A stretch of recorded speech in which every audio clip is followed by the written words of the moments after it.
കൂട്ടുകാർക്ക് നല്ലൊരു ദിവസം ആശംസിച്ചുകൊണ്ട് മാമ്പഴത്തിന്റെ പുതിയ വീഡിയോയിലേക്ക് സ്വാഗതം. ആദ്യമായിട്ട് കാണുന്നവരാണെങ്കിൽ ചാനൽ ഇഷ്ടപ്പെട്ട ഒന്ന് സബ്സ്ക്രൈബ് ചെയ്യണേ.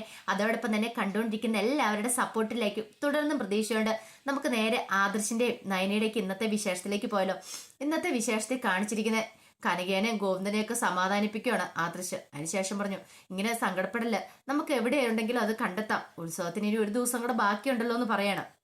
അറുമുഖൻ പറഞ്ഞു, ഒരു ദിവസം കൊണ്ട് ബാക്കിയുണ്ടെന്ന് പറഞ്ഞിട്ട് കാര്യമില്ല, അത് തന്നെ കിട്ടണം. അത് കിട്ടിയില്ലെങ്കിൽ ഇനി ഇപ്പൊ ജീവിച്ചിരുന്നിട്ട് കാര്യമില്ല. ഒന്നെങ്കിൽ ഉത്സവ കമ്മിറ്റിക്കാരെല്ലാം കൂടെ തല്ലി കൊല്ലുള്ളൂ. അതുകൊണ്ട് ആ വിഗ്രഹങ്ങൾ തന്നെ കിട്ടണമെന്ന് പറയാം, നമുക്ക് വഴി ഉണ്ടാക്കാം, ഞാനൊന്ന് അന്വേഷിക്കട്ടെ എന്ന് പറഞ്ഞിട്ട് ആദർശ് അവിടെ നിന്ന് പോവുകയാണ്. നന്ദു വന്നിട്ട് പറഞ്ഞു, ആദർശേട്ടാ, ഞാൻ എൻ്റെ കുറച്ച് ഫ്രണ്ട്സിനോടൊക്കെ പറഞ്ഞിട്ടുണ്ട്, അവരുടെ രീതിയിൽ അവരും അന്വേഷിക്കട്ടെ എന്ന് പറയാം. പിന്നീട് ആദർശ് എന്ത് ചെയ്യണം, പോലീസ് സ്റ്റേഷനിലേക്ക് വിളിക്കുന്നുണ്ട്. വിളിച്ചതിന് ശേഷം ഇതിനെക്കുറിച്ചൊക്കെ സംസാരിക്കണം. തനിക്ക് താങ്കൾ ഇങ്ങോട്ട് വന്ന സമയത്ത് കണ്ട പിക്കപ്പിനെ കുറിച്ചും പറയാണ്. അങ്ങനെ പിക്കപ്പിനെ കുറിച്ച് പറഞ്ഞു കഴിഞ്ഞപ്പം അവര് പറഞ്ഞു, ഒരു കാര്യം ചെയ്യാം, ഞങ്ങളൊന്ന് അന്വേഷിക്കട്ടെ, അതിനെക്കുറിച്ച് എന്തെങ്കിലും ഡീറ്റെയിൽസ് കിട്ടുമെന്ന്. അങ്ങനെ കിട്ടുവാണെങ്കിൽ അത് ഞങ്ങൾ അപ്പം തന്നെ സെൻഡ് ചെയ്തേക്കാന്ന് പറയുകയാണ്. പിക്കപ്പിന്റെ നമ്പരോ അങ്ങനെ എന്തെങ്കിലും കിട്ടുവാണെങ്കിൽ.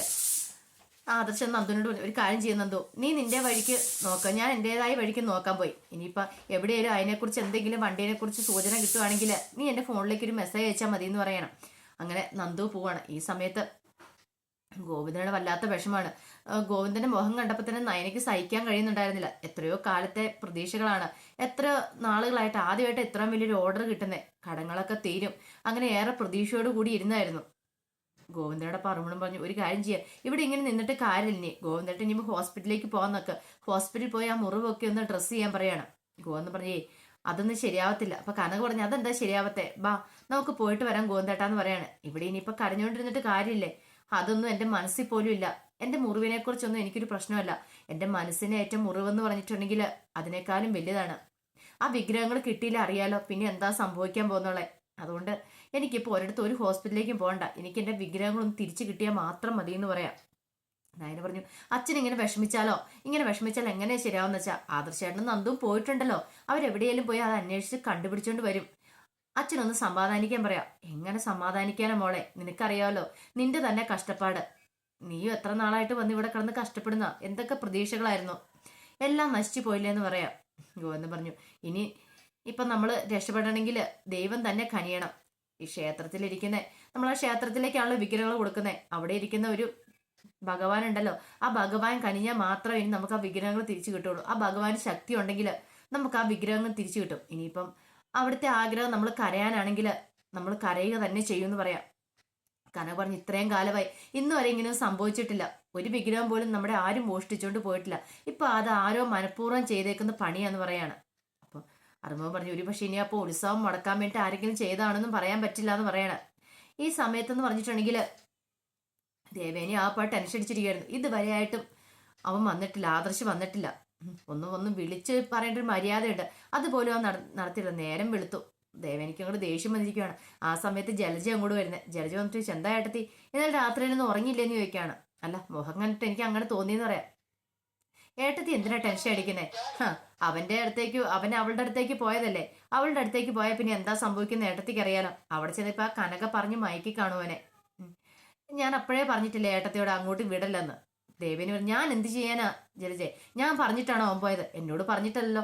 ഇവിടെ അച്ഛനോടെ വിളിച്ചു പറഞ്ഞ്, അതും അവിടെ ചെന്നതിന് ശേഷം. പിന്നെ ഇനിയിപ്പം ഞാൻ എന്നെ കുറിച്ച് കൂടുതലൊന്നും പറയുന്നില്ല എന്ന് പറയാണ്. പിന്നീട് കാണിക്കുന്ന ആദർശ് ഇങ്ങനെ പോകണം. ആദർശ് പോകുന്ന സമയത്ത് ആദർശിന്റെ ഫോണിലേക്ക് പോലീസ് സ്റ്റേഷനിൽ നിന്ന് വിളിക്കുന്നുണ്ട്. ടെസായി പറഞ്ഞു, അതെ ആ CCTV ദൃശ്യങ്ങളൊക്കെ കിട്ടിയിട്ടുണ്ട് ആ വണ്ടിയെ കുറിച്ചിട്ടുള്ള, അപ്പൊ അതിന്റെ നമ്പറൊക്കെ ഞാൻ കൂടെ സെൻഡ് ചെയ്ത് തരാമെന്ന് പറയണം. പിന്നെ ഞങ്ങളെ കൊണ്ട് പറ്റുന്ന പോലെ ഞങ്ങൾ അന്വേഷിക്കാം, പക്ഷെ ഈ സമയത്ത് ഇന്ന് ഞങ്ങൾക്ക് അന്വേഷിക്കാൻ പറ്റില്ല, കാരണം ഇവിടെ ഒരു VIP വരുന്നുണ്ട്, അപ്പൊ അയാൾക്ക് പ്രൊട്ടക്ഷൻ കൊടുക്കേണ്ട ചുമതലയുണ്ട് ഞങ്ങൾക്ക്. അതുകൊണ്ട് ഇന്നിപ്പം ഞങ്ങൾക്ക് അത്ര നല്ല തിരക്കായിരിക്കും, പിന്നെ നിങ്ങളെ കൊണ്ട് പറ്റുന്ന പോലെ നിങ്ങൾ ചെയ്യാൻ പറയുവാണ്. അങ്ങനെ ആദർശ് എന്ത് ചെയ്യാണ്, ശരി സാറേ എന്ന് പറഞ്ഞ് ഫോൺ കട്ട് ചെയ്യുകയാണ്. പിന്നീട് നന്ദുവിന് അതൊക്കെ ഇട്ട് കൊടുക്കുന്നുണ്ട്, ആ വണ്ടിയുടെ ഡീറ്റെയിൽസ് ഒക്കെ ഇട്ട് കൊടുക്കുന്നുണ്ട്. നന്ദു തന്റെ കൂട്ടുകാർക്കൊക്കെ ആ നമ്പരൊക്കെ സെൻഡ് ചെയ്ത് കൊടുക്കുകയാണ്. എത്രയും പെട്ടെന്ന് ഈ വണ്ടി എവിടെയെങ്കിലും കണ്ടിട്ടുണ്ടെങ്കിൽ കാണുന്നവരൊന്ന് പറയണമെന്ന് പറഞ്ഞിട്ട്. അപ്പൊ കൂട്ടുകാർ ഫ്രണ്ട്സൊക്കെ ഒത്തിരി ഉള്ളവർക്ക് ഒരു ഗുണം എന്ന് പറഞ്ഞിട്ടുണ്ടെങ്കിൽ അവർ പെട്ടെന്ന് തന്നെ തങ്ങളുടെ ഫ്രണ്ട്സിനും അതൊക്കെ അയച്ചു കൊടുക്കും. അങ്ങനെ എല്ലാവരുടെ ഫോണിലേക്ക് പെട്ടെന്ന് ആ മെസ്സേജ് അങ്ങോട്ട് ചെല്ലുവാണ്. ആ വണ്ടി നമ്പരും വണ്ടിയുടെ പിക്കപ്പിന്റെ എല്ലാ ഡീറ്റെയിൽസും കൂടെ. അതിനുശേഷം ആദർശാണെങ്കിൽ ഓരോ സ്ഥലത്തോടെ ഇങ്ങനെ നോക്കി നോക്കി പോവാണ്. പക്ഷെ ഒരിടത്തും വണ്ടി കണ്ടെത്താനായിട്ട് പറ്റിയില്ല. പിന്നെ ഇടയ്ക്ക് വണ്ടി നിർത്തി ചോദിക്കുന്നുണ്ട് ഓരോ ആൾക്കാരുടെ, ഈ വണ്ടി എങ്ങനെ ഇതിലൂടെ പാസ് ചെയ്ത് പോകുന്നു കണ്ടോന്നൊക്കെ, ഇടവഴി കൂടെ കയറുന്ന സമയത്തെ. പക്ഷെ ആർക്കും ആ വണ്ടി നമ്പറോ വണ്ടിയോ അറിയത്തില്ലായിരുന്നു. ഈ സമയത്ത് എന്ന് പറഞ്ഞിട്ടുണ്ടെങ്കിൽ നന്ദു തന്റെ കൂട്ടുകാരോട് പറഞ്ഞിട്ട്, ഇന്ന് അത് കിട്ടിയില്ലെങ്കിൽ എനിക്കിനി വീട്ടിലേക്ക് തിരിച്ചു പോകാൻ പറ്റില്ല. എന്റെ വീട്ടിലേക്ക് പോയിട്ടുണ്ടെങ്കിൽ നിനക്കറിയാലോ അവസ്ഥ എന്താന്ന്. എന്റെ ചേച്ചിയും അമ്മയും അച്ഛനും ഒക്കെ എത്ര ദിവസത്തെ കഷ്ടപ്പാടിന്റെ ഫലമാണെന്നറിയോ ആ വിഗ്രഹങ്ങള്. അത് അടിച്ചെടുത്തോമ്പോ പോയവന്മാർ എന്റെ കൈ കിട്ടിയാണ്ടല്ലോ അവന്മാർ ഞാൻ ജീവനോടെ വെറുതെ വെച്ചേക്കില്ല എന്ന് പറയണം. അപ്പൊ കൂടത്തിലവൻ പറഞ്ഞു, നീ പേടിക്കണ്ട കേട്ടോ നന്ദു, കിട്ടും. നമ്മള് അതിനു വേണ്ടിയിട്ടല്ലേ പോകുന്നേ, നീ നല്ല ശുഭാപ്തി വിശ്വാസത്തോടെ ഇരിക്കുക, ഉറപ്പായിട്ടും കിട്ടും നന്ദു എന്ന് പറയണം. അങ്ങനെ പോകുന്ന സമയത്താണ് നന്ദുവിന്റെ ഫോണിലേക്ക് ഒരു കോള് വരുന്നത്. അപ്പൊ കോള് വരുന്നത് നന്ദുവിന്റെ ഒരു ഫ്രണ്ട് തന്നെയാണ് വിളിച്ചത്. വിളിച്ചിട്ട് പറയണ, നന്ദു ഞാൻ ആ വണ്ടി കണ്ടെന്ന് പറയണ. എവിടെ വെച്ചാ കണ്ടേന്നൊക്കെ നന്ദു ചോദിക്കുന്നുണ്ട്. ഇന്ന സ്ഥലമൊക്കെ പറഞ്ഞു. നന്ദുവിന് സന്തോഷമായി. നന്ദു കൂട്ടാൻ പറഞ്ഞു, എടാ വണ്ടി കണ്ടെന്നാ പറഞ്ഞേ, എവിടെ വെച്ചാ? ഇന്ന സ്ഥലത്ത് വെച്ചൊക്കെയാന്ന് പറയുവാണ്. ശരി ശരി നമുക്കന്ന് അങ്ങോട്ട് പോയേക്കാന്ന് പറയണം. ഈ സമയത്ത് ആദർശിനെ പിന്നീട് നന്ദു വിളിക്കുന്നുണ്ട്. നന്ദു വിളിച്ചിട്ട് നന്ദു കാര്യങ്ങളൊക്കെ പറയുവാണ്. ഇന്ന സ്ഥലത്ത് വണ്ടിയുണ്ട് കണ്ടിട്ടുണ്ടെന്നൊക്കെ പറയാണ്. ശരി ശരി എന്നാ നീ അങ്ങോട്ട് പോക്കോ, ഞാൻ ഇപ്പോൾ തന്നെ അങ്ങോട്ട് വരാമെന്ന് പറയാണ്. പിന്നീട് നന്ദു അങ്ങോട്ട് ചെല്ലുവാണ്. നന്ദു അങ്ങോട്ട് ചെന്ന് കഴിയുമ്പോഴത്തേനും കാണുന്ന കാഴ്ച, വിഗ്രഹങ്ങളൊക്കെ അവന്മാർ അവിടുന്ന് പതുക്കെ വണ്ടിയിൽ നിന്ന് പതുക്കെ ഇറക്കുവാണ്. നന്ദു അങ്ങോട്ട് ചെന്ന് ഒരുത്തന്റെ കർണക്കുറ്റി നോക്കി ഒറ്റ ഒരെണ്ണം പൊട്ടിക്കുകയോ ചെയ്തേ. ഒന്നും ചോദിക്കാനും പറയാനോ നിന്നില്ല, ആദ്യം അങ്ങോട്ട് പൊട്ടിക്കുകയോ ചെയ്തേ. പെട്ടെന്ന് ബാക്കിയുള്ളവരെ അങ്ങോട്ട് വന്നിട്ടു, ഇച്ചിരി ഇല്ലാത്ത നീ എന്റെ ബോസിനെ തല്ലാറായെന്ന് ചോദിച്ചു ഒരുത്തനെ അങ്ങോട്ട് തല്ലാൻ വരുവാണ്. നന്ദു അവനിട്ട് കൊടുത്തു. നന്ദു കരട്ട ബ്ലാക്ക് ബെൽറ്റ് അല്ലേ, നന്ദുവിന്റെ അടുത്ത് അവന്മാരുടെ അടവൊന്നും നടക്കില്ല. പിന്നീട് അവിടെ പൊരിഞ്ഞ അടിയായിരുന്നു. നന്ദുവിന്റെ ഫ്രണ്ട്സും എല്ലാവരും കൂട്ടി അവസാനം അവന്മാരുടെ അടുത്ത് പിടിച്ചു നിൽക്കാനായിട്ട് സാധിച്ചില്ല. അങ്ങനെ എന്ത് ചെയ്യണമെന്ന് അറിയത്തില്ലാതിരിക്കുന്ന സമയത്താണ് ആദർശിന്റെ വരവങ്ങോട്ട്. ആദർശം അങ്ങോട്ട് വരുവാണ്. ആദർശ് വന്ന ഒരുത്തൻ വിഗ്രഹങ്ങൾ എടുത്തുകൊണ്ട് പോകാൻ തുടങ്ങുന്ന അവന്റെ മൂക്ക് നോക്കി ഒരൊറ്റ ഇടിയായിരുന്നു. ഒറ്റ ഇടിയെ തന്നെ അവൻ വീണു. പിന്നീട് അവിടെ ഒരു പൊരിഞ്ഞ തല്ലായിരുന്നു നടന്നേ. ആദർശിന്റെ അടുത്ത അവന്മാർക്ക് പിടിച്ചിരിക്കാൻ പറ്റിയില്ല. അവസാനം അവന്മാരവിടെ തോറ്റ് പിന്മാറുവാണ്. പക്ഷെ അങ്ങനെ വിടാനായിട്ട് ആദർശിന് ഒരുക്കമല്ലായിരുന്നു. നേരെ പോലീസ് സ്റ്റേഷനിലേക്ക് വിളിക്കുന്നുണ്ട്. സ്റ്റേഷനിലേക്ക് വിളിച്ചിട്ട് കാര്യങ്ങളൊക്കെ പറയാണ്. പിന്നീട് പോലീസുകാർക്ക് കൈമാറുവാണ്. ഈ സമയത്ത് തന്നെ ആദർശ് ചില കാര്യങ്ങളൊക്കെ അവരോട് ചോദിക്കുന്നുണ്ടായിരുന്നു. ഇതാരാ, എന്തിനു വേണ്ടിയിട്ടാണ് നിങ്ങൾ ഇതൊക്കെ ചെയ്തത്? പക്ഷെ അവന്മാർക്ക് സത്യം പറയാൻ പറ്റില്ലോ. അബിയുടെ പേര് പറഞ്ഞിട്ടുണ്ടെങ്കിൽ ഒരിക്കലും ശരിയാവത്തില്ല, ഭാവി തങ്ങൾക്ക് ദോഷം ചെയ്യുമെന്നറിയാം. അതുകൊണ്ട് അവന്മാർ ആ സത്യം തുറന്നു പറഞ്ഞില്ല. അവന്മാർ പറഞ്ഞു, അത് അറുമുഖണ്ണന്റെ ദേഷ്യമുള്ള ആൾക്കാരാ, അയാളുടെ ശത്രുക്കളാ എന്നെ ഇത് ഏൽപ്പിച്ചതെന്ന് പറയാണ്. ഇത് ഉത്സവം നടക്കില്ല, അതിനുവേണ്ടി ചെയ്തേക്കുന്നതെന്ന് പറയാം. അപ്പൊ ആദർശന് ശരിയായിരിക്കും പറയണേ, ഉത്സവം നടക്കാതിരിക്കാൻ വേണ്ടി ചെയ്തതായിരിക്കും. പിന്നീട് അവന്മാരെ പോലീസിന് ഹാൻഡ് ഓവർ ചെയ്യുവാണ് ചെയ്യുന്നത്. അതിനുശേഷം വിഗ്രഹങ്ങളൊക്കെ ആയിട്ട് നേരെ ഗാലറിക്ക് വരുവാണ്. ഈ സമയത്ത് വാഗപ്പാട് ടെൻഷൻ അടിച്ച് ഇനി എന്ത് ചെയ്യണം എന്നറിയത്തില്ലാതെ ഇരിക്കുമായിരുന്നു കനകയും ഗോവിന്ദനൊക്കെ. ഗോവിന്ദൻ പറഞ്ഞ്, ഇനിയിപ്പം കിട്ടുമെന്ന് എനിക്ക് തോന്നുന്നില്ല, എൻ്റെ പ്രതീക്ഷകളെല്ലാം പോയി, ഇനിയിപ്പം ജീവിച്ചിരുന്നിട്ടും വല്ല പ്രയോജനം ഉണ്ടെന്ന് തോന്നില്ലെന്ന് പറയണം. കനക പറഞ്ഞിട്ട്, ഇങ്ങനെയൊന്നും പറയില്ല, വിഗ്രഹങ്ങളല്ലേ, അത് കിട്ടും, ഉറപ്പായിട്ടും കിട്ടും, എൻ്റെ പ്രാർത്ഥന ദൈവം കേൾക്കാതിരിക്കില്ല എന്ന് പറയണം. അങ്ങനെ അവര് പറഞ്ഞുകൊണ്ടിരിക്കുന്ന സമയത്താണ് ഒരു പിക്കപ്പ് അങ്ങോട്ട് വരുന്നത്. ഈ പിക്കപ്പ് കണ്ടപ്പോൾ തന്നെ ഗോവിന്ദന് മനസ്സിലായി, ഇത് അന്ന് കടത്തിക്കൊണ്ട് പോയതാ, വിഗ്രഹങ്ങളെല്ലാം കടത്തിക്കൊണ്ട് പോയത് ഈ പിക്കപ്പിനാണല്ലോന്ന്. ഗോവിന്ദൻ പെട്ടെന്ന് ചാടി എഴുന്നേക്കുക.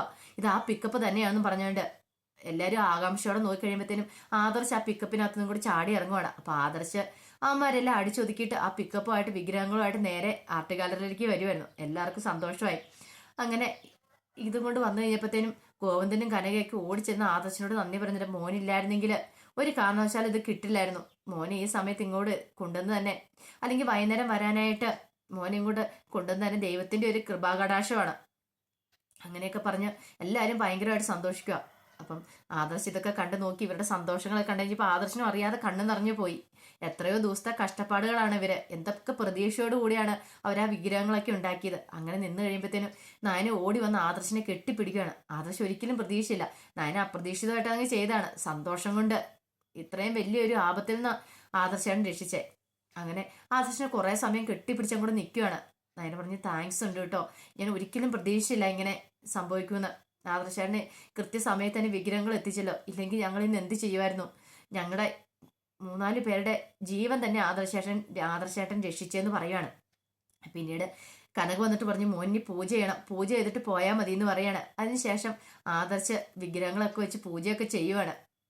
പൂജയൊക്കെ ചെയ്ത് വിഗ്രഹങ്ങളൊക്കെ അങ്ങനെ അറുമുഖന് കൊടുക്കുവാണ്. അതിനെല്ലാം ശേഷമാണ് അവർ വീട്ടിലേക്ക് വരുന്നതെന്ന് പറഞ്ഞിട്ടുണ്ടെങ്കിൽ വീട്ടിലേക്ക് വന്നു കഴിഞ്ഞ ശേഷം ഉള്ള പിന്നത്തെ സംഭവങ്ങൾ എന്ന് പറഞ്ഞിട്ടുണ്ടെങ്കിൽ അടിപൊളി വിശേഷങ്ങളായിരുന്നു നടക്കാൻ പോകുന്നു പറഞ്ഞിട്ടുണ്ടെങ്കിൽ ദേവയാനിയാണെങ്കിൽ ആദർശനെ കാണാതെ ആകെപ്പാടെ ദേഷ്യം പിടിച്ചിരിക്കുമായിരുന്നു. കുറച്ച് സമയം വൈകുന്നേരം ഒരു ഒത്തിരി ലേറ്റ് ആതെ വരുമെന്ന് പറഞ്ഞ് മുത്തശ്ശനോട് വിളിച്ചു പറഞ്ഞാണ്. പക്ഷെ ഇതുവരെയായിട്ടും വന്നിട്ടില്ല. അപ്പൊ അതിൻ്റെ ഒരു ദേഷ്യത്ത് നിൽക്കുന്ന സമയത്താണ് നയനെ ആദർശം കൂടെ അങ്ങോട്ട് കയറി വരുന്നത്. അവരെ രണ്ടുപേരും കണ്ടപ്പത്തിന് ദേവേന് പറഞ്ഞ് നിൽക്കുക അകത്തേക്ക് കയറാൻ വരട്ടെ എന്ന് പറയാണ്. പെട്ടെന്ന് എല്ലാവരും ഒരു നിമിഷം അന്തം വിട്ടുപോയി. ആരും ഇത്രയ്ക്ക് പ്രതീക്ഷിച്ചില്ല. കയറി വന്നപ്പോൾ ദേവേനെ ആ ദേഷ്യം മൊത്തം തീർക്കുവാണ്. അപ്പൊ ഇനിയിപ്പോൾ വീട്ടിലേക്ക് കയറ്റുമോ അതോ അവരെ വീട്ടിൽ നിന്ന് ഇറക്കി വിടുമോ എന്നൊക്കെ നമുക്ക് ഇനി വൈകുന്നേരത്തെ പ്രമോ വിശേഷത്തെ അറിയാട്ടോ. ഇപ്പൊ ഒരിക്കൽ കൂടി എല്ലാവർക്കും നല്ലൊരു ദിവസം ആശംസിച്ചുകൊണ്ട് നിർത്തുന്നു. നന്ദി.